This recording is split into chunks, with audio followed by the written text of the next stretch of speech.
नमस्कार दोस्तों, आज 21 सितंबर 2025 हम लाए हैं सिर्फ 10 तेज, दमदार और सबसे जरूरी खबरें सिर्फ आपके लिए 2 मिनट में पूरा अपडेट। अगर आपको वीडियो पसंद आए तो लाइक, शेयर और सब्सक्राइब करना मत भूलिए और कमेंट में बताइए कौन सी खबर ने आपको सबसे ज्यादा चौंकाया। अब एक मजेदार जीके सवाल भी सही जवाब कमेंट में लिखिए, जीतने वालों को छोटा इनाम मिलेगा। प्रश्न, भारतीय संविधान में मौलिक अधिकारों की शुरुआत किस अनुच्छेद से होती है? ए अनुच्छेद 12, बी अनुच्छेद 14, सी अनुच्छेद 19, डी अनुच्छेद 21। सही उत्तर कमेंट में लिखिए, जीतने वालों के लिए सरप्राइज। राजस्थान में 20 जिलों में भारी बारिश का अलर्ट जारी है। मौसम विभाग ने 20 सितंबर को राजस्थान के 20 जिलों में अगले 3 घंटों में तेज बारिश की चेतावनी दी है। जयपुर, उदयपुर और कोटा समेत कई क्षेत्रों में रेड अलर्ट जारी किया गया है। जलभराव और बाढ़ का खतरा बना हुआ है। कई गांवों के खेत डूबे हुए हैं और स्कूल बंद कर दिए गए हैं। बढ़ते हैं अगली खबर की तरफ। राजस्थान एमपी सीमा पर 75 लाख की ड्रग्स बरामद हुई है। राजस्थान पुलिस ने 20 सितंबर को एमपी बॉर्डर पर बड़े ऑपरेशन में करीब 75 लाख रुपए की ड्रग्स जब्त की हैं। तस्करी रोकने के लिए छापेमारी की गई और कई संदिग्ध गिरफ्तार बताए जा रहे हैं।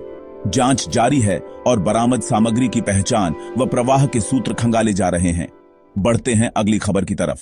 यूपी में मिशन शक्ति के 5वें चरण का शुभारंभ हुआ है। मुख्यमंत्री योगी आदित्यनाथ ने 20 सितंबर को लखनऊ में मिशन शक्ति के 5वें चरण की शुरुआत की।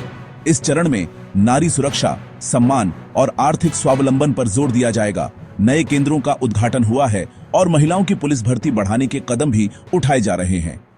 कार्यक्रम का लक्ष्य सुरक्षा ढांचे को मजबूत करना है। बढ़ते हैं अगली खबर की तरफ। यूपी में सहारा रिफंड प्रक्रिया शुरू हो गई है, जिससे निवेशकों को काफी राहत मिली है।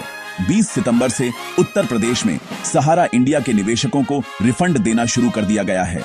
यह जो सरकारी पहल है, उसके तहत हजारों निवेशकों को उनके पैसे वापस किए जाने की प्रक्रिया चालू हुई है।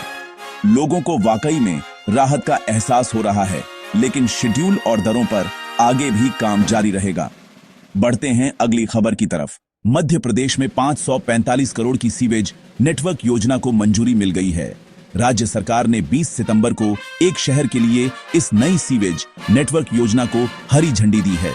इस योजना से शहर की स्वच्छता और जल प्रबंधन में सुधार की उम्मीद है। पुराने नेटवर्क का आधुनिकीकरण होगा, रिसाइकलिंग की सुविधा बढ़ेगी और पर्यावरणीय मानकों के अनुरूप बुनियादी ढांचा तैयार किया जाएगा।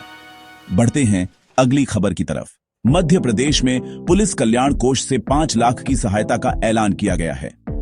20 सितंबर को एमपी पुलिस ने घोषणा की कि मृतक पुलिस कर्मियों के परिवारों को पुलिस कल्याण कोष से 5 लाख रुपए की आर्थिक मदद दी जाएगी। यह कदम शहीद कर्मचारियों के परिजनों के वित्तीय बोझ को कम करने और उनकी प्राथमिक जरूरतों में मदद करने के उद्देश्य से उठाया गया है। बढ़ते हैं अगली खबर की तरफ। बिहार में भाजपा नेता को थप्पड़ मारने का मामला सामने आया है, जिससे राजनीतिक बवाल मच गया है। 20 सितंबर को रोहतास जिले में एक कार्यक्रम के दौरान राजद नेता ने कथित रूप से भाजपा नेता को थप्पड़ मार दिया और इससे स्थानीय राजनीतिक माहौल सच कहें तो काफी गर्मा गया। इस घटना के बाद दोनों पक्षों के समर्थक लगातार एक दूसरे पर आरोप प्रत्यारोप लगा रहे हैं। पुलिस ने मामला दर्ज कर जांच शुरू कर दी है। तो चलिए अब बढ़ते हैं अगली खबर की तरफ। बिहार में थानों में बड़े पैमाने पर फेरबदल किया गया है। बिहार पुलिस ने 20 सितंबर को कानून व्यवस्था को सुदृढ़ करने के लिए 15 थानों में नए थानेदारों की पोस्टिंग कर दी है। यह आदेश त्योहारों और बड़े आयोजनों को ध्यान में रखते हुए सुरक्षा बढ़ाने और त्वरित निगरानी सुनिश्चित करने के उद्देश्य से लिया गया है। प्रमुख स्थानों पर सतर्कता भी बढ़ा दी गई है। तो चलिए बढ़ते हैं अगली खबर की तरफ। प्रधानमंत्री नरेंद्र मोदी 20 सितंबर को गुजरात दौरे पर थे, जहां उन्होंने भावनगर में समुद्र से समृद्धि कार्यक्रम के तहत कुल 34,200 करोड़ रुपए की विकास परियोजनाएं लॉन्च की। इन परियोजनाओं में शिप बिल्डिंग और पोर्ट इंफ्रास्ट्रक्चर को बढ़ावा देने वाली नीतियां और 25,000 करोड़ रुपए का मैरीटाइम डेवलपमेंट फंड भी शामिल है। अब बढ़ते हैं अगली खबर की तरफ। भारत को इंटरपोल की एशियन कमेटी का सदस्य चुना गया है। 20 सितंबर को सिंगापुर में आयोजित कॉन्फ्रेंस में भारत को यह सम्मान मिला। यह जीत अंतर्राष्ट्रीय सुरक्षा सहयोग और अपराधियों की जालसाजी, तस्करी व आतंकवाद जैसे मामलों में सहयोग बढ़ाने की दिशा में एक बड़ी राष्ट्रीय उपलब्धि मानी जा रही है। बढ़ते हैं अगली खबर की तरफ। कैसी लगी आपको ये सारी खबरें? मुझे कमेंट्स में जरूर बताइए। अगर वीडियो अच्छा लगा हो तो इसे लाइक कीजिए, और अगर आपने चैनल को सब्सक्राइब नहीं किया है तो अभी सब्सक्राइब कीजिए। घंटी के निशान को दबाना मत भूलिए, ताकि आपको हमारी हर नई वीडियो का नोटिफिकेशन सबसे पहले मिले।